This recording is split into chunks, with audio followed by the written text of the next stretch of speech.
So the third question was couples' challenges of incompatibility in living out their respective gender roles. Now this is interesting because this is the topic that I discussed particularly on the Perspective TV series in my Talk with Pops.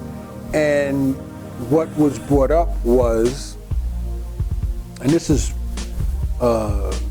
pretty much common, right? Everyone is familiar with that. You are the woman. Bottom line, the woman makes more money than the man. Period. Right. So with that, there's a control switch, I would term it as, that takes place. Whereas typically the man is the head of the house. Right. With that role, he serves as provider in providing shelter for his wife. Yes, say, in turn, you can do partner, girlfriend, boyfriend, whatever, common law marriage, however you want to term it. But not only does he provide shelter for his wife and all those other descriptives, he also provides food, and he provides clothing, if necessary, right? In this day and age with two incomes, she could possibly, and not quite possibly, she has her own job, so she brings in her own money. She doesn't necessarily need him to provide shelter. In many cases, the rent is split, the mortgage is split. In many cases, he buys his own clothes, she buys her own clothes, she buys her own purses, she buys her own shoes, he buys his own sneakers, his own shoes, his own suits, So that's the typical standard, right?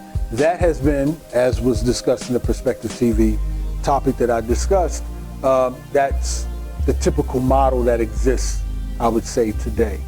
To a large extent, women aren't comfortable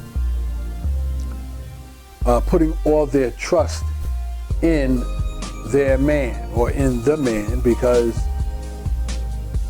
of the history of men cheating, right? And leaving her out to dry or divorcing her.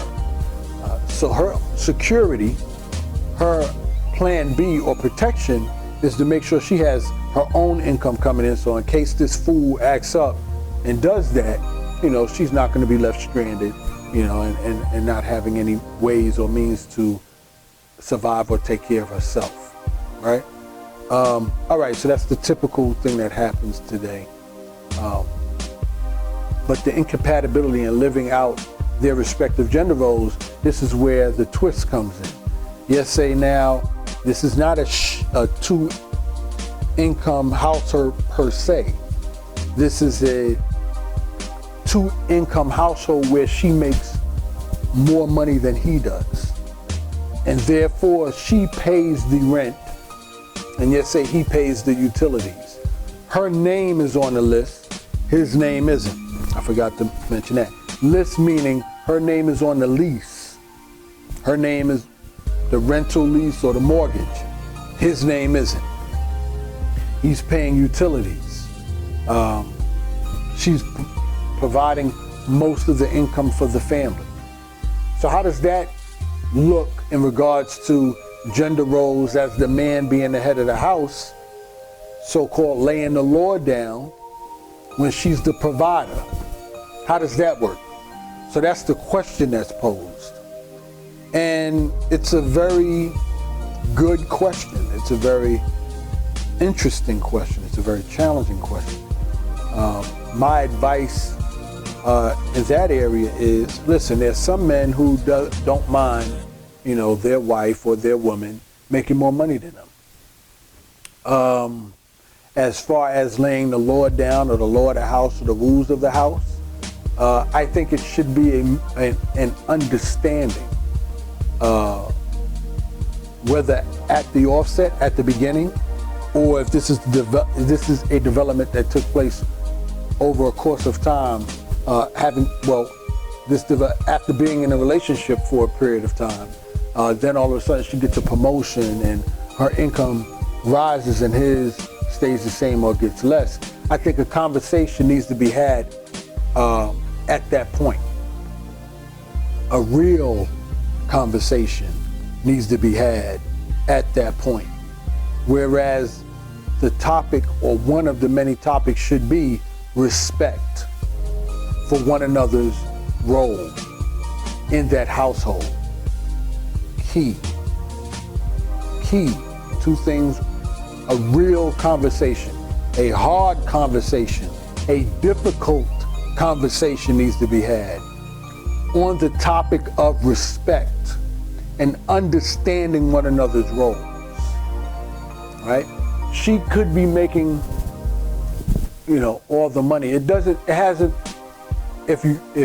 lot of us, if you know your history to a large extent, it really isn't too big of a change or a difference, because again, back in the days, there are definitely exceptions, of course, but the model, I'll say that, the model that couples followed, marriages followed back in the day was, he was the breadwinner, he brought money in, but he had respect, he respected his wife.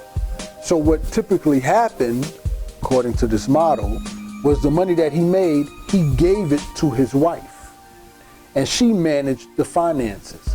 He didn't lord it over her. He didn't use it as some kind of bargaining chip or tool.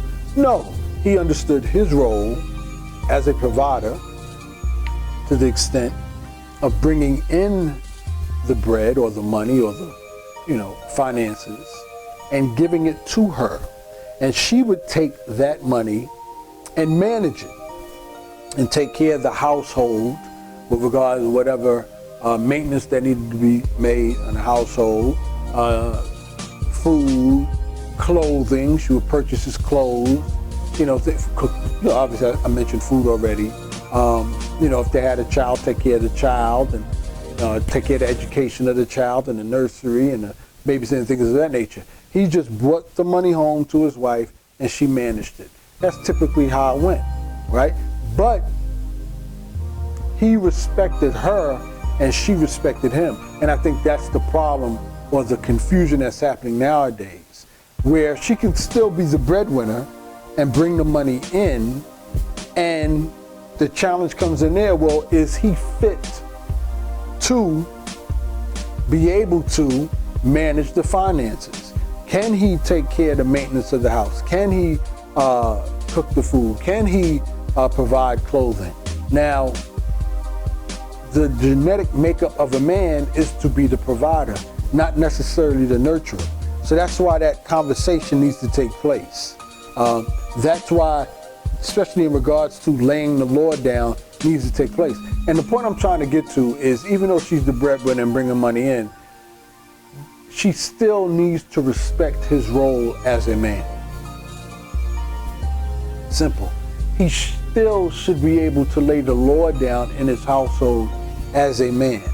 Now, this is with the understanding that he is an upstanding, respectful man with integrity and character that won't lead her or his family wrong, whereas she should be able to trust his decision making, right? She should have a level of confidence in how he conducts his business, even though at the time he's not able to provide for the household. His decision making should still be stellar, meaning one of integrity and character, whereas she can trust him, right?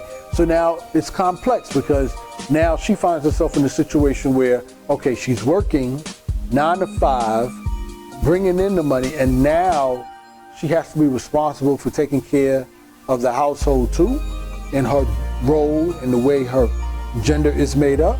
That's a little too much right there, right? That's a little. So then the question begs to answer, well, what is he supposed to do? He's not working, right? To a large extent, obviously, or working enough to provide. Is he working? Is he working part-time? you got to break that down. You got to look at that.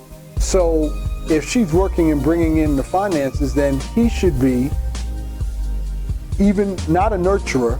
Men can make sure the house is clean, right? Do those chores around the house to make sure the house is clean. You can do laundry. He could do laundry. He might not be a cook, right? He might not be able to cook. I mean, come on, that's fair. But again, what kind of job does she has? How much toll does it put on her? How much stress does it put on her? Whereas when she comes home, now she's expected to cook. Work that out. How about instead of expecting her to cook every night, or him cook every night where he's not a cook, so even if he does cook, the food is disgusting. I don't mean to put us brothers down like we can't cook. We can't, you know, us brothers can put it down in the kitchen. Well, I can't. I mean, I could cook. Anyway, his food might not be, you know, of a delicate palate, whatever you want to call it. So work something out. Whereas over he can pick up the groceries, right? It's a shopping list. He can get good at that.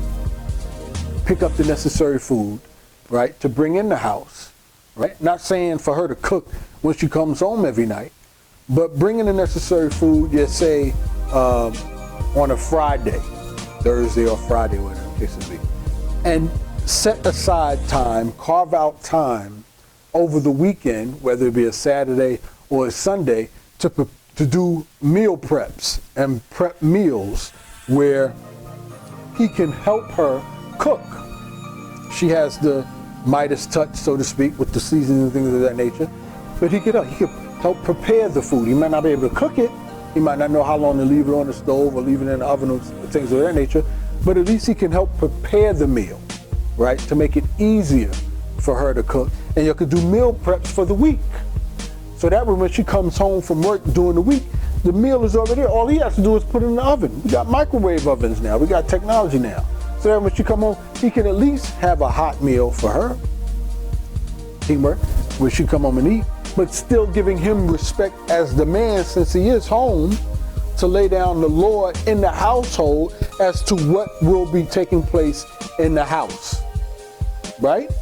You know, and just use that as a template. I mean, you could spread that across. That way he's still respected as a man, as the head of the household, as laying the law down in the house, being a man of stellarness, who is a man of integrity and character, whereas she can trust in his decisions, so the rules that he laid down aren't outrageous, right?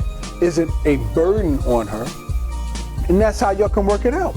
Where she come home from work, hot meal, he lays the law down, yes, daddy. You know what I'm saying, without adding a little fun in there. You know, him, yes, mama, you know what I mean? Where their roles can still be respected. Respected, he as the head of the house, in that regard, on that level, for that situation, or maybe it's a temporary situation, you know, that he finds himself in financially, and then eventually, you know, there's an uptick and he gets the job back and he's able to get that promotion and he's able to provide again for the household, and it's still the same thing. He can still do the meal preps. He can still help out, right? Still a law of the land. He lays the law down in the house, whatever the case may be.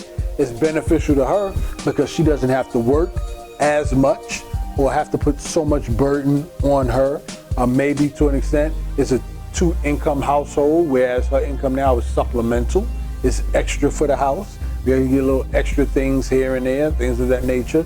Put more money in savings while he's the provider and bringing in the bread. You know, it could definitely work.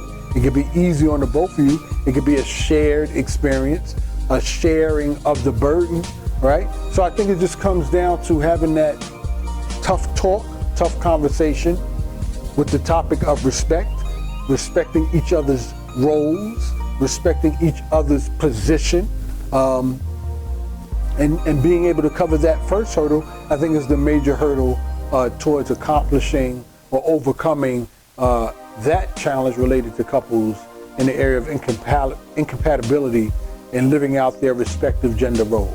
So I hope that helped. The advice that I give will be honest, it will be open, it will be transparent, it will be genuine, and it will be humble. But it will be direct, and it will be candid, but it will be fair as I can be.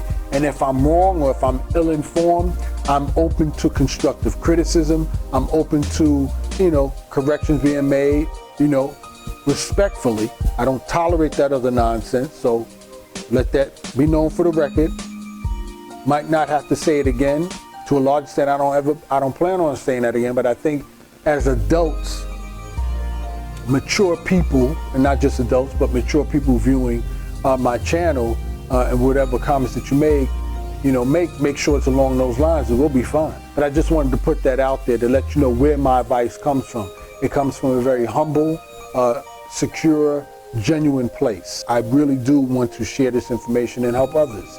I've been able to go through various experiences, I believe, for the purpose of being able to help others and shorten or cut their learning curve. If I've been through it or the people in my network have been through it, and I can share my experience and their experiences to you, then it helps save you a lot of wasted time, a lot of frustration, wasted energy along that line.